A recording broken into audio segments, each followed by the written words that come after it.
Say that we really want Ruth back here, so I really hope she comes. She's a little busy right now. Yeah, I know, but again, happy belated birthday and congratulations on your child and everything. I'll tell her. So, we love Dean, and one of the best aspects is that he's a multi-layered character, multifaceted character. There's a lot, he's brave and he's strong and he's selfless, but he's also funny and vulnerable. There are many different aspects, great arc, and you're so great at playing all of them. And you told us multiple times that there's a lot of him in you and a lot of you in him.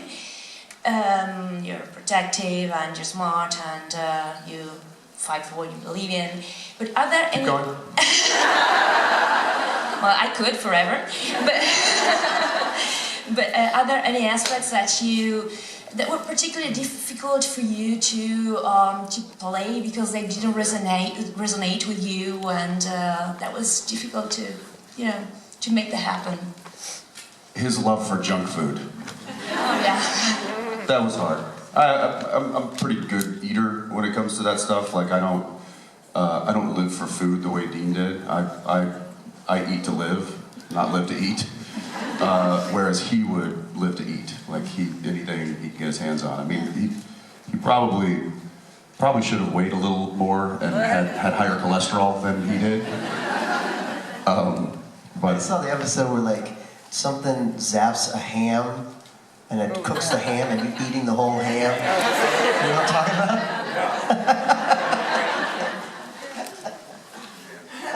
I will say this, if you look for it, you can probably see it, but I got pretty decent at, if it was like sitting in a diner, if it was like a hamburger or something. And they're, they want you to take a bite off the top of the scene. So that means you've got to eat. Like you can't like just do the whole scene and then take a bite at the end and then yell cut and you spit it into a bucket, which I've done that. But what I would do is in the first take, I would take a bite of, let's say, hamburger. I would take a bite and I would chew it up while I'm doing the scene. And then take two, I wouldn't have them replace the hamburger. I would keep the same one. And then I would just go right into the same chew bite, like the bite mark, and then just air chew. I'd just be like,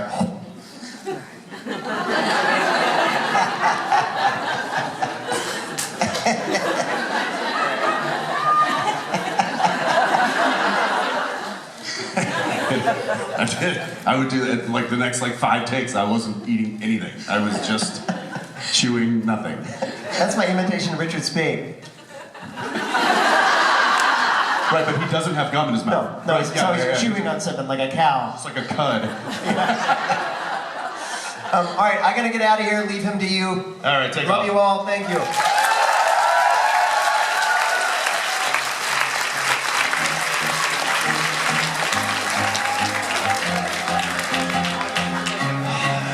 And then it was just us. What's going on here? Do we know why there's a basket of plastic? Oh. Throwing them? Supposed to throw them at you? It doesn't seem safe. All right, we'll do questions instead. Hi. Hi. When United States loses the World Cup, every year, or what? Not the ladies. Okay. I'll let you win this one. But when they... And we also win the World Series. Oh, right. That's baseball, guys. And it's pretty much only American teams. One Canadian team. All right, fine. Yeah, World Cup. Right, our guys aren't they're not the best. Yeah, so when they lose... Who's your pick this year? Or who's your pick for the next cup? Oh, I always pick my country, even though they always lose too. Brazil? Brazil, yeah. They always lose, come on. Yeah, but I feel like they're always good. They're always in the hunt. No? We have history, but the last cup we won, I guess we are the country that won The most. Yeah. Right. That's why I always assume Brazil's Yeah, like. but I guess the last we won, it was in 2002, when Brazil was good. You're due. So who is top dog right now? They're usually always good. Netherlands is always I good. guess France. I don't know. France. I don't cheer for France, but yeah, they are good. And Argentina. would you cheer when United States lose? When Every year. when they get knocked out in the first round. Right. I don't know. That's a good question. I usually like to root for the underdog, so maybe I'll root for Brazil. Yeah. Every year. Yeah. All right, obrigado. Thank you. Hi. Hi. Okay. Sorry for my voice. I lost my voice after karaoke. That's a common thing. What is your place of power, happy place, hard to reach and easy to get there? For example, the easiest way for me is just driving alone in my car to nowhere, and the hard way is peak Kalapatar, Himalaya, 5,500 meters, magic power place for me. What about you?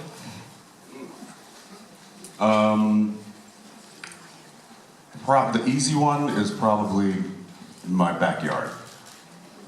Like watching the kids play, the dog run, just sitting there. That's kind of, a nice day. That fills me up.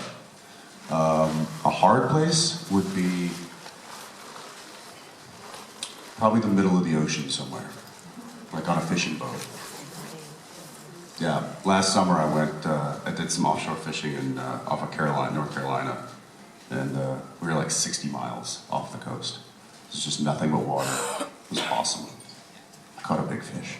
Thank you. Thank you. Hi. Hello. I'm sorry.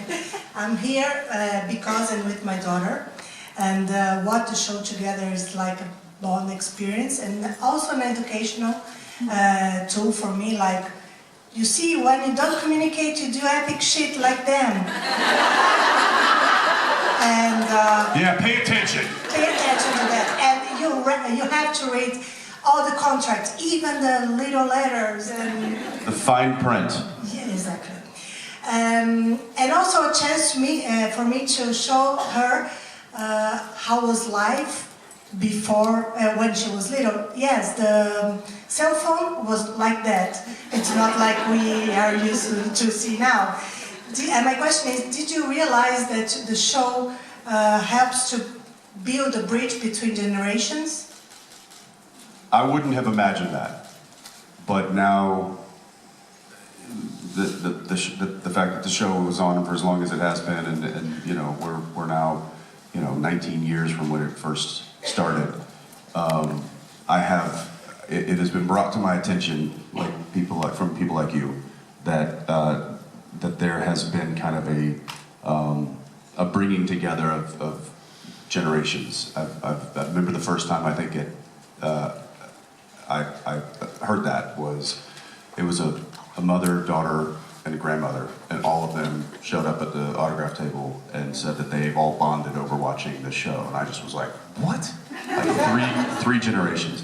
And I since then have heard, from parents and their kids that, oh, we watch the show together, and it's something we do every Friday night, or something we do, and it's brought us together, and it's something that we have in common and we can talk about, and that's awesome. Like I love hearing that. That's it's one of the reasons we do it, is because it reaches people and it touches them, and if it can bring people together, which clearly it does, then that's a great success. So, thank you. Thank you. Hi, Jensen. Hi. We all know that you have a great talents. You're very talented. You can do anything. But is there any, is there any new skill you would like to acquire? Any new skill?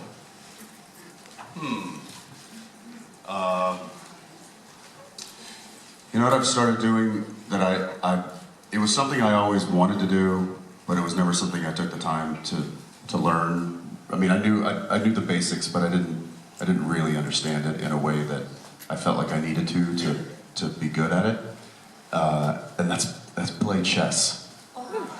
And I now play every day, which, you know, you can play on your phone. And so, yeah, I play probably, you know, 2 to 5 games a day. And I've gotten pretty good. And I know the different, like, setups, the gambits, and, like, all, because that was the thing. I was like, there's too much to know, and I'm not gonna, but if you just do it, and you keep practicing it, then you start to get better. So I'm wanting to get even better. But that's just one thing I can think of right now. And that's just because I've had a little bit of time on my hands recently, so. Of course, you are good. Thank you. I don't know, you haven't played me yet. Hi. Hi. Okay. So, as an older sibling, I relate a lot to Dean and his relationship with Sam, and I was wondering what it was like to build that relationship up on screen. I mean, that relationship started the moment I met Jared. And I say that because we immediately had this this connection through just our who we were, you know, both born and raised, you know, similar area, by similar parents, surrounded ourselves with similar friends, played the same kind of sports, had the same kind of interests. I mean, he was a little bit more nerdy than I was, but that's fine. He was a mathlete, which, nothing against math, it's useful, but don't be a dork about it like he is.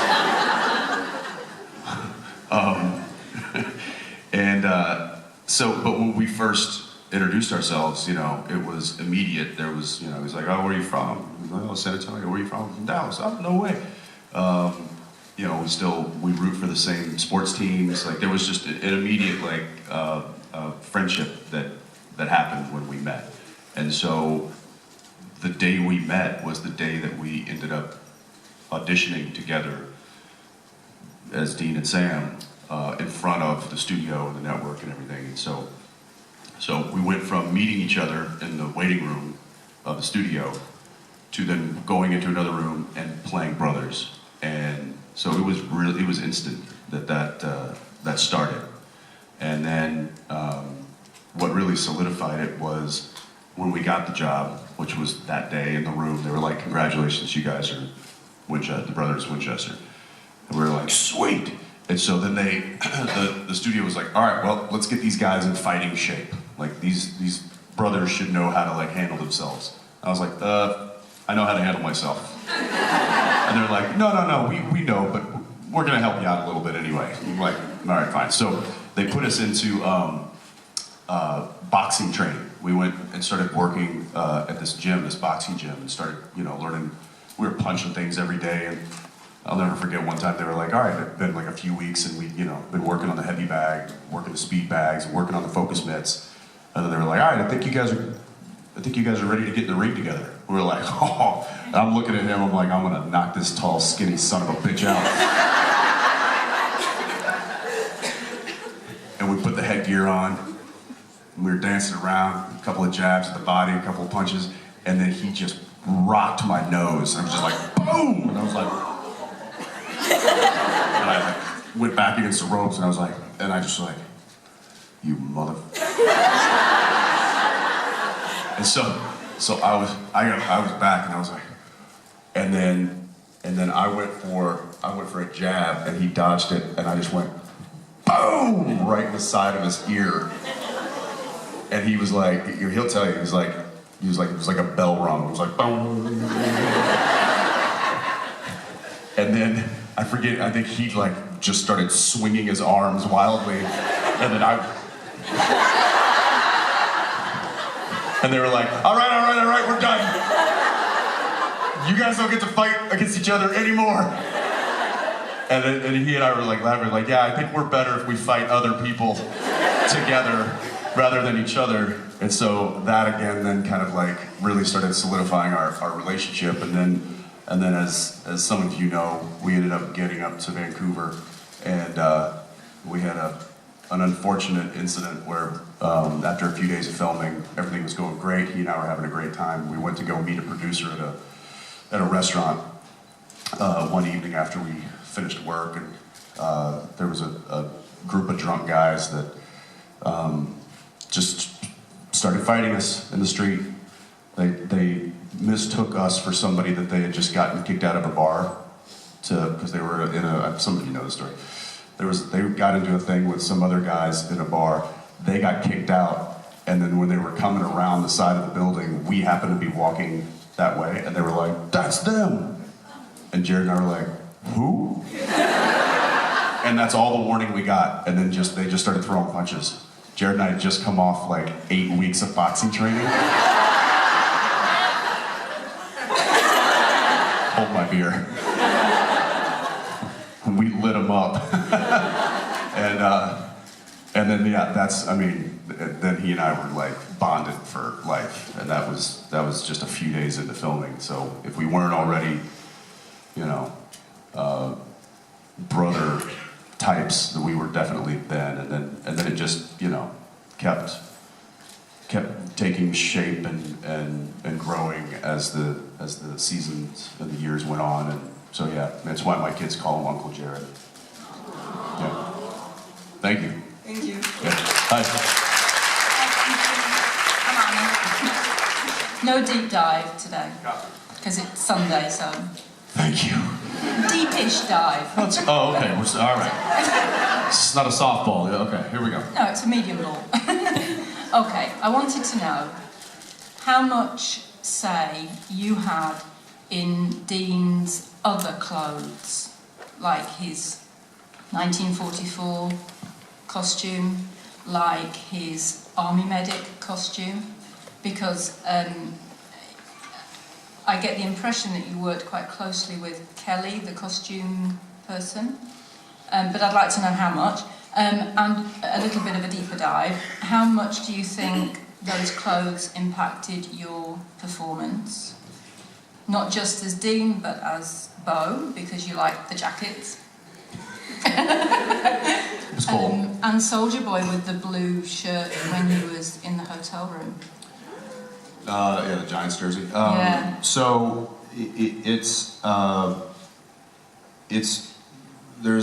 I've worked with wonderful, they're called costume designers, and our costume designer on Supernatural, Carrie. Oh, Carrie's Kelly was our on-set costumer, so she would be with us every day on set, getting the clothes out of the truck, putting them in our trailers, having our changes ready. She was taking care of us on set with our costumes, but the costumes were already picked and designed by Carrie, who was in the office. And so whenever there was new stuff, like specific stuff, like Michael or the 1940s or the tap dance thing, I would have to go to the production office and go to Carrie's office, and we would do a fitting. And so, it was written in the script kind of what it was supposed to be. Sometimes Carrie would just, be like, oh, and we're in the 1940s, and then that's it. So she got to use her skill set, which was phenomenal. I actually got her to come with us on the Winchesters. So she was a costume designer on Winchesters as well. But yeah, so I would give my input. I'd be like, I prefer this color, or I like this fit, or let's do something more like this. But she would always have like a really good kind of jumping off point. And so Carrie was fantastic, and I was lucky to get to work with her for as long as I did. The only thing, as far as like costumes and stuff, maybe like the director. So if a regular Sam and Dean day, right? Flannel, t-shirt, jeans, right? The director of that episode would go in to the costume department and select from maybe 6 options. Let's go with the red plaid. Let's go with the blue for Jared, whatever. And every now and again, I'd come into my trailer and see what has been picked out for me to wear, and maybe go, I don't like that shirt. Not feeling red today. So I'll walk over to Kelly on the truck and I'll be like, Kels, I don't want to wear this. And she's like, well, that's what Richard Spade picked out. And I'm like, screw him. I'll wear what I want to wear. You understand? She's like, whatever, Jensen. And so then I could go down and I'd have a hole, and it was like a giant closet. It was like and there was like, Dean was on the left side and Jared was on the, or Sam was on the right side. And so I just go and be like, no, I just wore that. No, I don't like that either. No. Haven't seen this before. Where did we get this? I don't know, we just got it. I'm wearing this. Richard didn't like that. Screw him. So, but yeah, the unique outfits. The Western outfit. Yes. So that duster was custom made. The serape. Yeah. Serape. I was like, he needs to look ridiculous. Let's go for it. The gym teacher. Yeah. Funny story about that. I had and I think I told this before. I've probably told every story before. Some of you are like, oh God, not this one again. They had a regular like track pants, right? Nothing. It wasn't anything funny. It was just like an athletic outfit. And I was like, no, I know what I want to do here. So that was not scripted to look the way that I looked, which was ridiculous. I had a coach when I was in junior high school, and he dressed like that. Not kidding. And I even knew the brand of shorts that I was like, I don't even know if they make them anymore. This is what I was telling Carrie. I don't even know if they make these shorts anymore, but they've got to be Bike, B-I-K-E shorts. And they made this, it's weird, they made baseball pants, but it was called Bike. Anyway, and so she scoured the internet and finally found them, and she's like, they only come in red, and I'm like, perfect. Get them here. And then I was like, I'm gonna need some sweatbands too, and I need some high tube socks. And she's like, what are you doing? And I'm like, don't worry about it. And that's how the gym teacher outfit came to be. Is that it? All right, on that note, I'm out of here. Thank you guys. I'll see you later.